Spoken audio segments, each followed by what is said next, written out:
Hi friends, यह video Delhi सल्तनत के ऊपर है। आज हम लोग दिल्ली सल्तनत के ऊपर बात करेंगे। तो यदि आप यह वीडियो देखते हो तो आपको किसी भी कॉम्पिटिटिव एग्ज़ाम में दिल्ली सल्तनत में इससे ज़्यादा पढ़ने की ज़रूरत होएगी ही नहीं, क्योंकि इसमें जो है वो इस पर हमने पूरा बता दिया है। ठीक है। और देखो, इस पर जितने वंश हैं आज हम लोग उसके बारे में बात करेंगे, जितने भी शासक हैं उसके बारे में बात करेंगे। ठीक है। और उन शासकों का कार्यकाल। आप यदि यह वीडियो देख रहे हैं तो आप यदि नेवी, आर्मी, वायुसेना, एसएससी का कोई सा भी एग्ज़ाम हो, आप उसकी ये प्रिपरेशन कर रहे हैं, तो यदि आप हमसे दिल्ली सल्तनत पूरा पढ़ लेते हैं तो आपको दिल्ली सल्तनत और कहीं से पढ़ने की आवश्यकता नहीं होगी। यह तो आज हमारी इंट्रोडक्शन वीडियो है। देखो, इंट्रोडक्शन वीडियो में गुलाम वंश, कुतुबुद्दीन ऐबक, ये सब पढ़ेंगे। खिलजी वंश, तुगलक वंश, सैयद वंश, लोदी वंश। अभी हम थोड़ी देर में ये सब पढ़ने वाले हैं। ठीक है। तो देखते हैं, स्टार्ट करते हैं दिल्ली सल्तनत।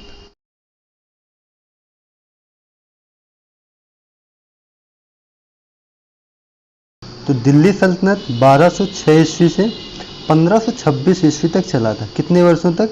320 वर्षों तक। ठीक है। अब इसके कुछ मतलब जितने वंश हैं वो वंश देख लेते हैं, और इसके बाद जितने इसके शासक हुए हैं, मतलब ये जो वंश है इसके अंदर जितने भी शासक हुए हैं उनके बारे में कुछ बात करते हैं। ठीक है। तो इसका जो सबसे पहला वंश है वह है गुलाम वंश। तो गुलाम वंश 84 वर्षों तक चला था। ठीक है। जो इसके संस्थापक हैं वह कौन है? कुतुबुद्दीन ऐबक। 1206 से 1210 तक चलने वाला यह वंश है, मतलब टोटल 84 वर्षों तक। ठीक है। इसके बाद खिलजी वंश। खिलजी वंश 30 वर्षों तक चला था, 1290 से 1320 तक। इसके जो संस्थापक हैं जलालुद्दीन फिरोज खिलजी। इसके बाद आता है हम लोगों का तुगलक वंश। तो तुगलक वंश 94 वर्षों तक चला था, 1320 से 1414। इसके जो संस्थापक हैं गयासुद्दीन तुगलक। यह कितने वर्षों तक चला था? 94 वर्षों तक। ठीक है। इसके बाद आता है सैयद वंश। सैयद वंश चला था आपका 37 वर्ष। इसके जो संस्थापक हैं खिज्र खां हैं। ये 1414 से 1451 तक चला था। लोदी वंश 75 वर्षों तक चला, 1451 से 1536 तक। जो इसके संस्थापक हैं वह कौन है? बहलोल लोदी। तो ये एक मोस्ट इंपॉर्टेंट क्वेश्चन बन जाता है कि दिल्ली सल्तनत का सबसे लंबे समय तक चलने वाला वंश कौन सा है? तो इसका जो राइट आंसर होगा तुगलक वंश, जो कि 94 वर्षों तक चला था।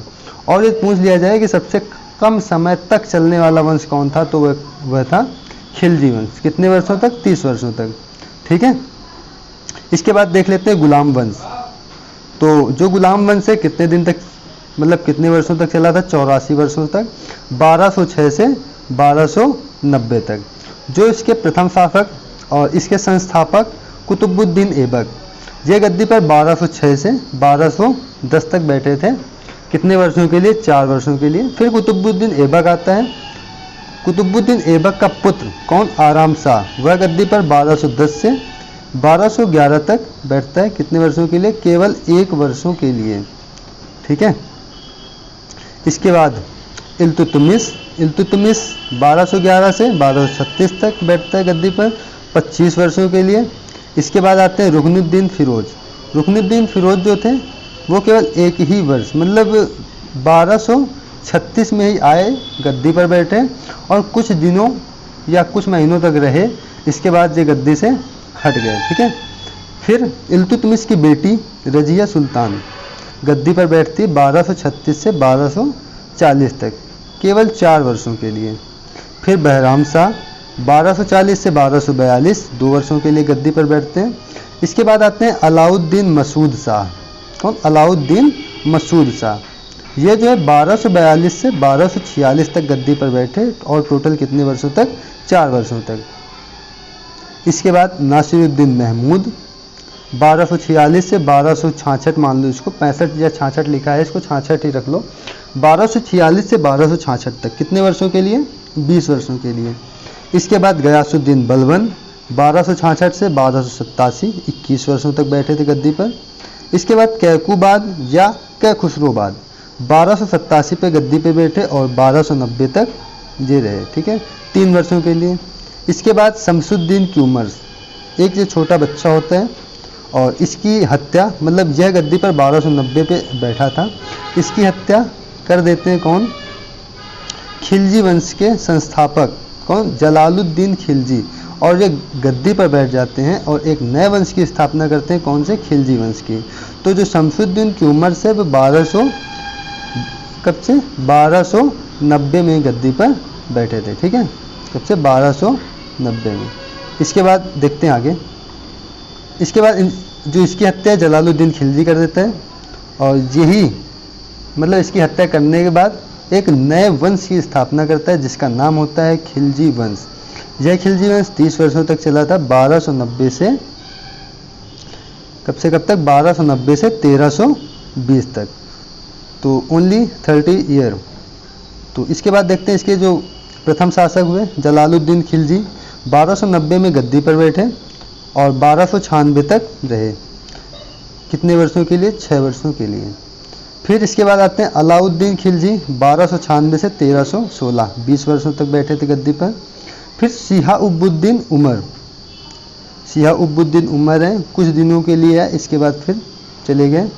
इसके बाद कुतुबुद्दीन मुबारक खिलजी, ये 1316 से 1320, कितने वर्षों के लिए? 4 वर्षों के लिए बैठे। इसके बाद नासिरुद्दीन खुसरो शाह गद्दी पर कुछ दिनों के लिए बैठे। इसके बाद एक नए वंश की स्थापना होती है जिसका नाम क्या था? तुगलक वंश। यह सबसे लंबे समय तक चलने वाला वंश है, 94 वर्षों तक। ठीक है, 1320 से 1414 तक यह चला था।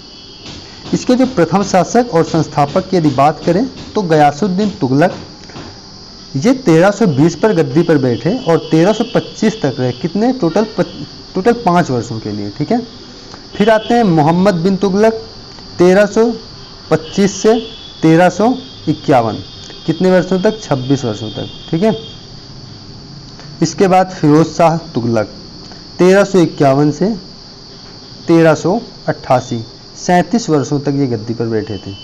इसके बाद अगले आते हैं नसीरुद्दीन महमूद, और इनके कुछ दूसरे राजा भी आए हैं, दूसरे शासक भी बैठे हैं और उनका नाम ज़्यादा पूछा नहीं जाता पेपर में, इसलिए हमने यहाँ पर ये लिख दिया है। ये 1388 से 1414 तक बैठे थे। इसके बाद एक नए वंश की स्थापना होती है, सैयद वंश। ठीक है, अभी हम लोग मतलब ये जो पूरे वंश है इनके राजा मतलब जितने भी शासक हुए हैं सब के बारे में हम लोग अभी बाद में डिस्कस करेंगे। ठीक है, एक एक शासक को लेकर उनके ऊपर बात करेंगे। फिर इसके बाद खिज्र खां, जो सैयद वंश का जो संस्थापक है खिज्र खां, और जो इसका प्रथम शासक खिज्र खां, वह गद्दी पर ओनली 7 ईयर के लिए बैठा था, 1414 से 1421 तक। इसके बाद आता है मुबारक शाह, 1421 से 1434, कितने वर्षों तक गद्दी पर बैठते हैं? 13 वर्षों तक। ठीक है, इसके बाद मोहम्मद शाह, 1434 से 1445, 11 वर्षों तक। इसके बाद अलाउद्दीन आलम शाह, 1445 से 1450 तक, कितने वर्षों तक? ओनली 5 वर्षों तक। ठीक है, ओनली 5 ईयर। इसके बाद एक नए वंश की उत्पत्ति होती है जिसका नाम होता है लोदी वंश। यह चला था 75 वर्षों तक।